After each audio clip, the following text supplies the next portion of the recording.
안녕하세요. 법률로 마음을 치유합니다. 개인의 생파산 16년 경력 법률 테라피스트 김영명 법사입니다. 이번 시간에는 제가 개인 파산을 신청하실 때 제출하는 여러가지 서류들이 있죠. 그 중에서 신용카드 사용 내역을 제출을 해야 되는 경우들이 있습니다. 그래서 전국 법원에서 개별적으로 신용카드 사용 내역을 얼마의 기간 동안 요구를 하고 계신지 이걸 한번 살펴보고 내역을 제출하게 되면 어떤 부분들을 검토가 되고 또 문제가 되는지 설명을 드려보도록 하겠습니다.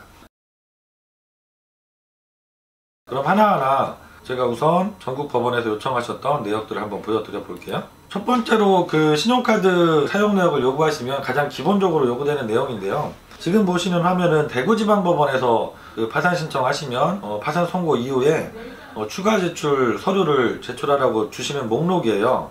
여기에 보시면 27번에 채무자의 과거 3년 전부터 현재까지의 모든 신용카드 사용 내역을 제출하라고 되어 있어요.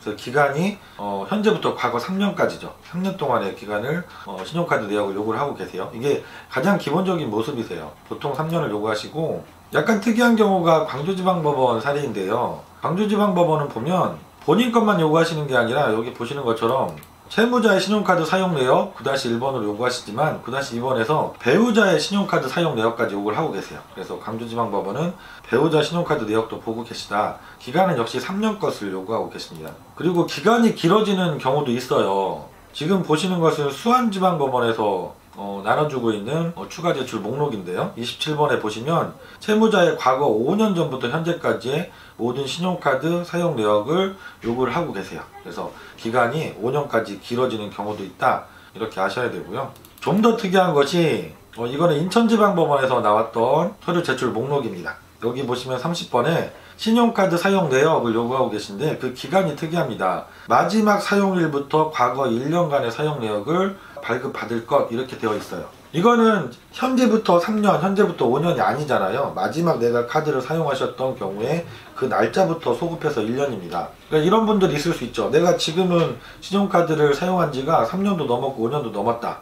그래서 뭐 3년치, 5년치 현재부터 제출하라고 하는 경우에는 제출할 게 없다. 그런 경우에 해당이 되시더라도 지금 이런 식으로 보정 공고가 나오시면 내가 오래전에 신용카드를 쓰셨더라고 하더라도 3년 5년이 지났더라고 하더라도 그 전에 마지막 사용일부터 1년치니까 꼭 제출을 해주셔야 됩니다. 그래서 이 기준 날짜를 잘 확인을 해 보셔야 돼요.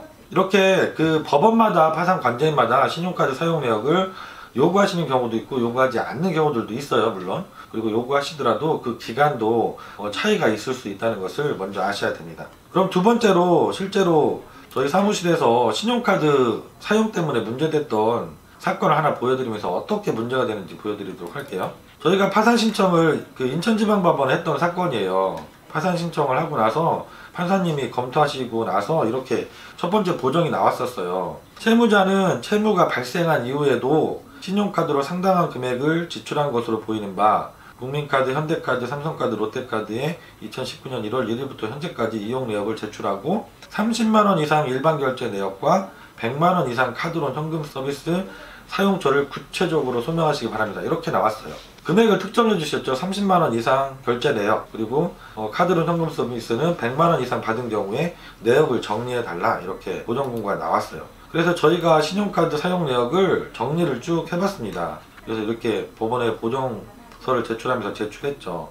그랬더니 이렇게 30만원 이상 결제 내역들이 꽤 보이시더라고요. 그래서 카드사별로 정리를 해서 냈습니다. 이 중에서 보시면 가전제품을 구입하신 게 몇 개 있었어요. 냉장고 구입하신 게 있었고, 세탁기를 구입하신 게 있었고, TV를 구입하신 게 있었어요. 그랬더니 판사님께서 2차로 또 보정공고를 내주셨는데 그 내역을 보시면 파산 신청 직전까지 신용카드를 이용해서 가전제품을 구입하는 등 상당한 금액을 계속 소비하여 온 것으로 확인되는 바 파산 신청의 남용이 아님을 소명할 것, 이렇게 보정공고가 재차 나왔어요. 그래서 제가 의뢰인하고 다시 상의를 했더니 다행히 지금 판사님이 언급하신 3건 가전제품 구입 내역 중에서 2건은 이미 결제가 끝난 것도 있었고요. 할부금을 이미 많이 납부하고 계신 경우도 있었어요. 1건만 아직 결제가 안 된 상태였습니다. 그래서 이 내용을 결제 내역까지 다 첨부를 해서 소명을 잘 하고 문제가 안 되고 넘어가서 지금은 면책 결정까지 잘 받으신 분이에요. 다행히. 근데 이분 내역을 보시는 것처럼 우리가 신용카드 내역을 법원에 제출하게 되면 이렇게 법원은 사용 내역 중에서 금액이 큼직큼직한 것들을 검토를 하시게 되는 거예요. 그래서 이분이 어떤 내용으로 사용하셨는지 이걸 보시는 거죠. 신용카드 사용 내역을 보면 많은 것들을 알 수가 있습니다. 뭐 일례로 이런 경우들도 있죠. 내가 소유하고 있는 자동차는 전혀 없어요. 그런데 법원에서 신용카드 사용 내역을 쭉 봤더니 매달 렌트카 비용으로 큰 금액이 지출이 되고 있어요. 그럼 이분이 지급불능 상태에 이르렀고 사정이 어렵다고 하시면서 고가의 자동차를 렌트를 해서 사용하고 있다. 그럼 뭔가 이분이 소득이 있지 않을까? 법원을 속이고 있는 건 없을까? 이런 것을 법원에서는 찝어낼 수가 있겠죠. 그리고 예를 들어서 신용카드 사용료를 쭉 봤더니 얼마 전까지 매달 카드를 통해서 보험료가 납부되고 있는 내역이 보여요. 그런데 신청서를 검토해 보니까 본인 명의의 계약자인 보험은 없다고 되어 있어요. 그러면 이분이 본인 명의로 계약을 하고 있다가 신청 직전에 계약자를 변경한 건 아닐까? 이런 의심을 하게 되고 조사를 하게 됩니다. 이렇게 신용카드 사용 내역을 보면 다양한 것들을 유추해서 법원에서 궁금해하고 조사를 할 수가 있어요. 그래서 신용카드 사용이 상당히 중요한 부분이 됩니다. 특히 신용카드 사용, 오늘 사례로 보여드린 것처럼 신청 직전에 고가의 물건을 많이 구입하신다던가 아니면 현금 서비스를 너무 크게 많이 받으신다던가 이런 건 정말 문제가 될 수 있거든요. 특히 현금 서비스는 현금으로 인출해서 쓰시기 때문에 구체적으로 최종적인 사용처를 소명하기가 어려워요. 그럼 정말 큰 문제가 될 수 있습니다. 그러면 파산 선고를 받으시더라도 면책 절차에서 문제가 되어서 그 최근에 직전에 사용하신 신용카드 사용 금액 중에서 일부를 환수를 당하셔야만 재량 면책을 받으실 수 있는 경우들이 생겨요. 저희 사무실에서도 그런 신뢰가 실제로 있었어요. 신청 직전에 카드로 금을 구입하시고 또 현금 서비스를 많이 받으셨던 분이 계신데 그분이 800만 원 정도 환수를 당하시고 나서 재량 면책으로 면책을 받으셨거든요.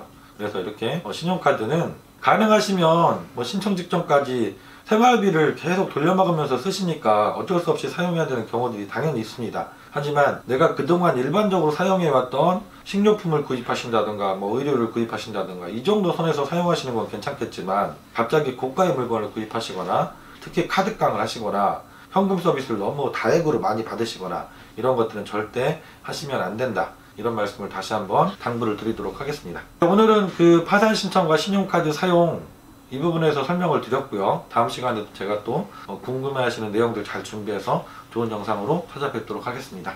김영룡 법무사였습니다. 감사합니다.